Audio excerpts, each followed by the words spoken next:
चले हम। तो सबसे बड़ा काम क्या था पहला, और मिनिस्टर कोई नहीं, चीफ मिनिस्टर भाग गए थे, मिनिस्टर भाग गए थे, कोई एडमिनिस्ट्रेशन, कोई दुकानें तोड़कर मैंने उनकी लिस्ट बनाई पुलिस की मदद से कि उनको पैसे देंगे। बाद हमने हथियार लिए जंगल काटने के 3 रातें और 3 दिन। और अटल जी से जाते ही मैंने फोन पे संपर्क किया, अटल जी प्राइम मिनिस्टर, कि ये स्थिति है और हम सड़क तैयार करेंगे, तब आप आइए ताकि हम वहां समंदर तक पहुंच जाएं। 3 रात और 3 दिन हम तकरीबन 1000 लड़के यूथ कांग्रेस के मैंने लगाए काटने में और सड़क। फिर पीएम को फोन किया, फिर वो हेलीकॉप्टर से आए, फिर उनसे राशन मंगाया, फिर उसके बाद मैंने सोनिया गांधी जी को कहा। तो और वहां मैं रोया जब मैंने लाशें देखी, सैकड़ों लाशें तैर रही थी जब हम समंदर के किनारे तक पहुंचे, वहां मैं चिल्ला के रोया। वो 4थी दफा था। और 5वीं दफा जिसका उल्लेख माननीय प्रधानमंत्री जी ने किया और वो भावुक हुए। मैं 2005 में जब चीफ मिनिस्टर बना नवंबर में, और मई में जब दरबार कश्मीर में खुला, तो मेरा स्वागत गुजरात के मेरे भाइयों और बहनों की कुर्बानी से हुआ।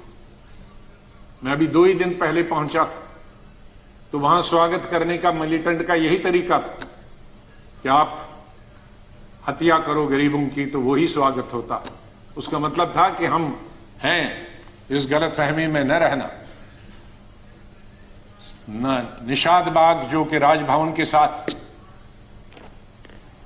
वहां बस से, उस पर लिखा था गुजरात की बस, उसमें हमारे तकरीबन 40-50 गुजरात के हमारे भाई बहनें टूरिस्ट, उस पे उन्होंने ग्रेनेड लगाया और मेरे ख्याल में दर्जन से ज्यादा लोग वहीं हताहत हो गए और कई जख्मी हो गए।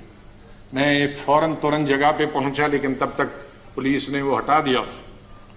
फिर मैं जैसे माननीय प्रधानमंत्री जी, इन्होंने भी डिफेंस मिनिस्टर से बात की, मैंने प्रधानमंत्री जी से बात की, जहाज आया मी-8 उनको लेने के लिए। लेकिन जब मैं एयरपोर्ट पे पहुंचा तो जाहिर है सिक्योरिटी वाले कहते हैं कि सीएम आ रहे हैं, सीएम आ रहे हैं। तो एयरपोर्ट पे ये सब जाने के लिए तैयार थे। हमारे जख्मी भाई, छोटे छोटे बच्चे। तो जब मैं एयरपोर्ट पे पहुंचा तो इन बच्चों ने, जिसका किसी का पिता मर गया था, किसी की मां मर गई थी, वो रोते रोते मेरे टांगों से जब लिपट गए तो मैं जोर से, मेरी आवाजें निकल गई, ए खुदा ये क्या तुमने किया। मैं कैसे जवाब दूं इन बच्चों को, मैं कैसे जवाब दूं उन बहनों को जो यहां तफरी के लिए आए थे, सैर के लिए आए थे, और आज मैं लाशें लेकर इनके हवाले कर रहा हूं उनके माता पिता की। तो ये भावुक होने की जरूरी बात। आज हम ये अल्लाह से, भगवान से यही दुआ करते हैं कि इस देश से मिलिटेंसी खत्म हो जाए, इस देश से आतंकवाद खत्म हो जाए।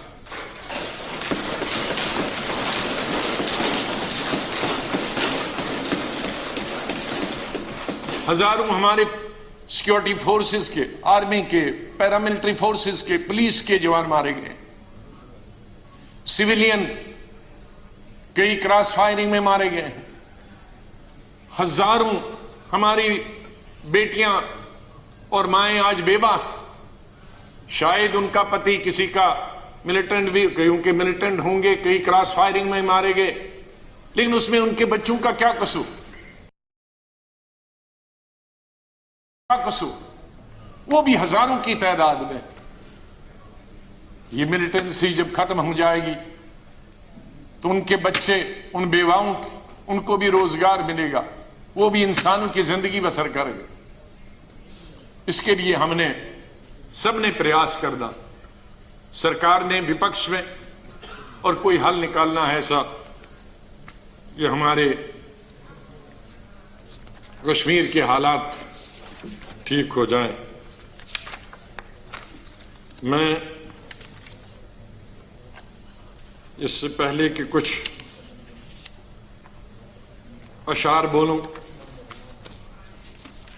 पहले मैंने अपनी फौजियों के नाम बताया था, लेकिन ये शेर मैं बोलना चाहता हूं मेरे कश्मीरी पंडित भाइयों और बहनों के लिए।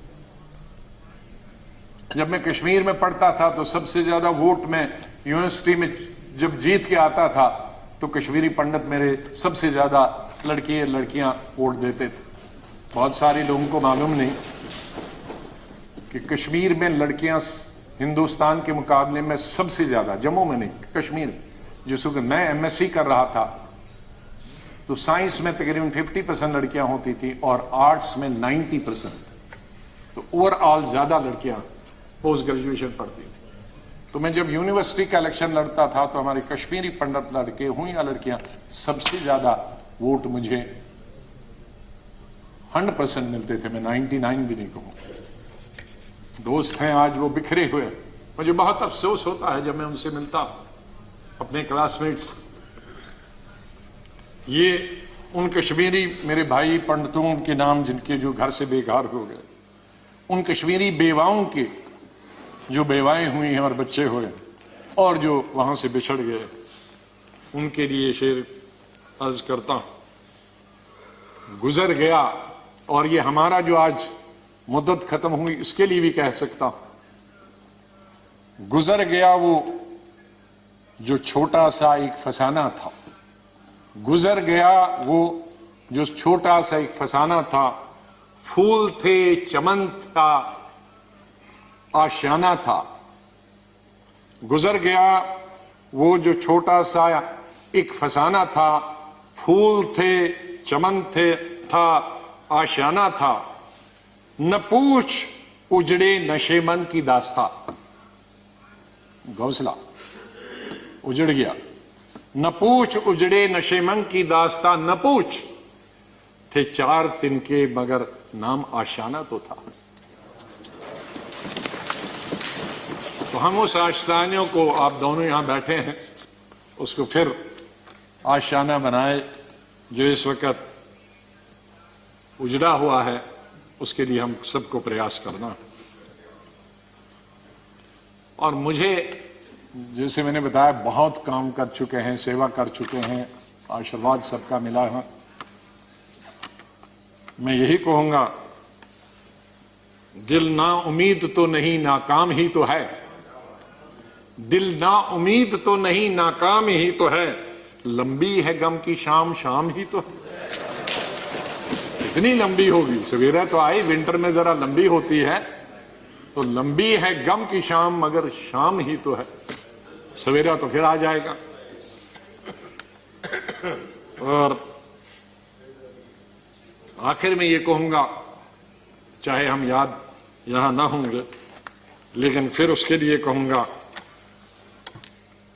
बदलेगा न मेरे बाद भी मौजूए गुफ्तगू। बदलेगा न मेरे बाद भी मौजूए गुफ्तगू। मैं जा चुका हूंगा फिर भी तेरी महफिलों में रहूंगा। माननीय चेयरमैन साहब, मैं आपका बहुत बहुत धन्यवाद करता हूं। आपके साथ काम करने का मुझे अवसर मिला। आप जब पार्टी के अध्यक्ष थे तब भी हमारी मुलाकात होती थी। जब आप मंत्री बने तब भी बात होती थी। जब यहां चेयरमैन बनने से, वाइस प्रेसिडेंट आप बनने से पहले आप पार्लियामेंट्री अफेयर्स मिनिस्टर थे और मैं एलओपी था, तब भी हमारे संपर्क है। लेकिन जिस तरह का आशीर्वाद, जिस तरह का प्रेम, जिस तरह का प्यार आपका चेयरमैन के तौर पे मिला और वो जो गाइडेंस मिली, उसके लिए मैं हमेशा ऋणी रहूंगा। धन्यवाद करता हूं उसके लिए, और आपके स्नेह और प्यार के लिए मैं हमेशा धन्यवाद करता हूं। माननीय प्रधानमंत्री जी, कई दफा टोका टोकी हुई और आपने कभी बुरा नहीं माना।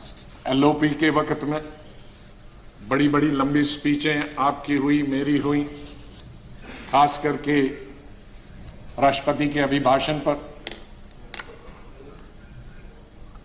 उसमें लंबी तकरीर होती थी, कभी हम कुछ एलओपी की जिम्मेदारी करते थे, लेकिन आपने व्यक्तिगत तौर पर उसे कभी अपने खिलाफ नहीं किया।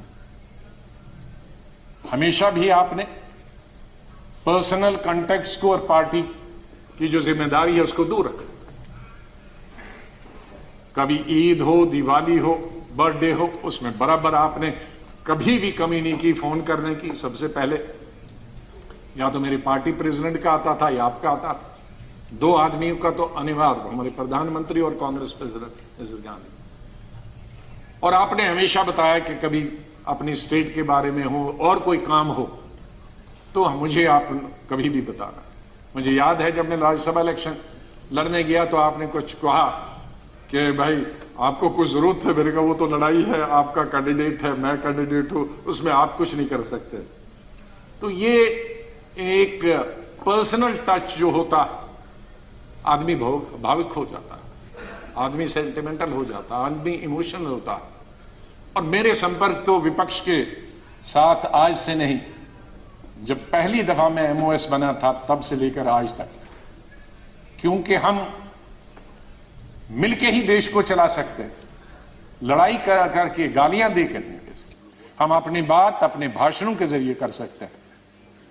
मैं आपका बहुत धन्यवाद करता हूं। मैं माननीय डिप्टी चेयरमैन साहब, मेरे यहां हम बेंचमेट रहे, वो हमेशा मुझे याद रहेगा। बहुत सिंपल आदमी है, स्ट्रेट फॉरवर्ड है। कभी कभी हम नाराज होते हैं स्ट्रेट फॉरवर्ड, लेकिन स्ट्रेट फॉरवर्ड हमेशा वो लोग नाराज होते हैं।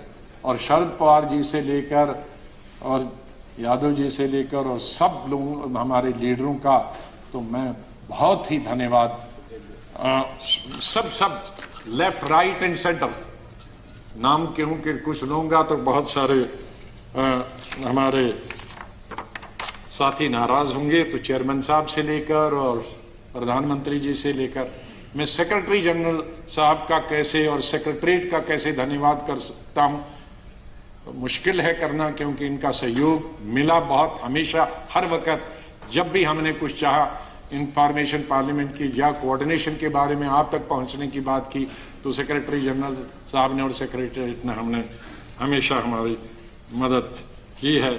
और आखिर इस शेर से मैं आपसे विदाई लेता हूं, और इंशाल्लाह हम मिलते रहेंगे, चाहे यहां नहीं मिले लेकिन आगे एक दूसरे के पास आ जा सकते हैं। नहीं आएगी, मैं आप लोगों से बोल, नहीं आएगी याद तो बरसों नहीं आएगी, मगर जब याद आओगे तो बहुत याद आओगे। धन्यवाद गुलाम नबी जी।